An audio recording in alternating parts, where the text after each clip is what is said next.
Okay, so for the following video, I'm going to explain first what the Doppler effect is, and then second, I'm going to give you a real-life application as to how the Doppler effect works, an example that we've all been through with a fire truck and when you're in your car.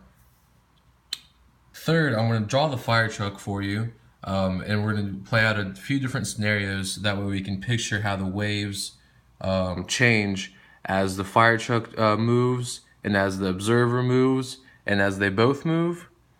And then fourth of all, I'm going to give you the equation that we'd use to solve for the Doppler effect. And hopefully at the end it would all make sense and we can see how changing of numbers would give you a change of the observed frequency. So first we got to explain what the Doppler effect is. So what the Doppler effect is it's an experience that you have when there's, like I said, when the source of the sound is moving relative to the observer.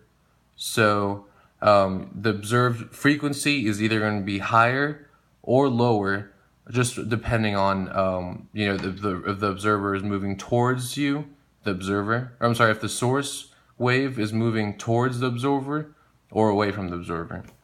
So just to give you a real life application, we've all been in a position where you were sitting in your car and you hear a fire truck far away.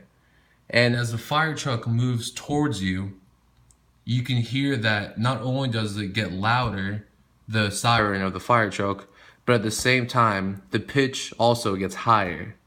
So when the closer it gets to you, it gets louder, but at the same time, the pitch also increases. So the frequency increases.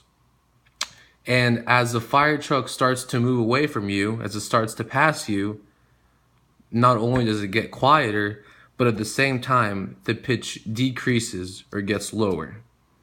So I'm going to go ahead and draw it out for us and just show you what I mean.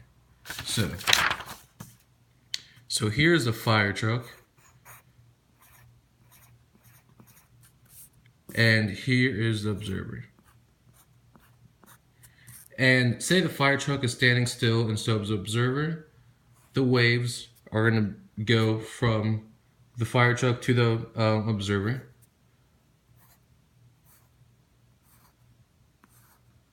Like so. Okay? Now let's imagine that this fire truck is actually moving towards the observer in a different scenario. So again, I'm going to draw the fire truck. And the waves are going to be the same size. Now, as the fire truck starts to move towards the observer, you can imagine that the waves are going to become more dense because the car is moving in this direction, correct? Which means the waves are also moving in that direction. So, what's actually happening is these waves are actually getting closer. They're getting closer, closer, closer, closer until it reaches the observer. So, the perceived frequency for the observer here is actually going to be higher. Okay? So we're going to say increased frequency.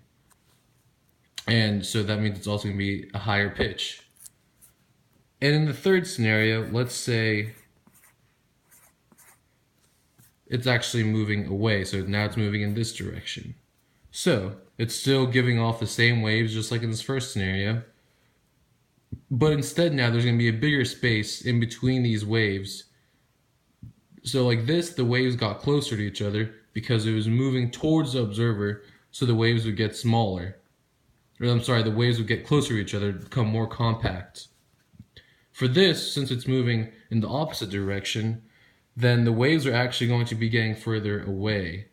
So at first it's going to be like that, and then it'll be more spaced out until it reaches the observer.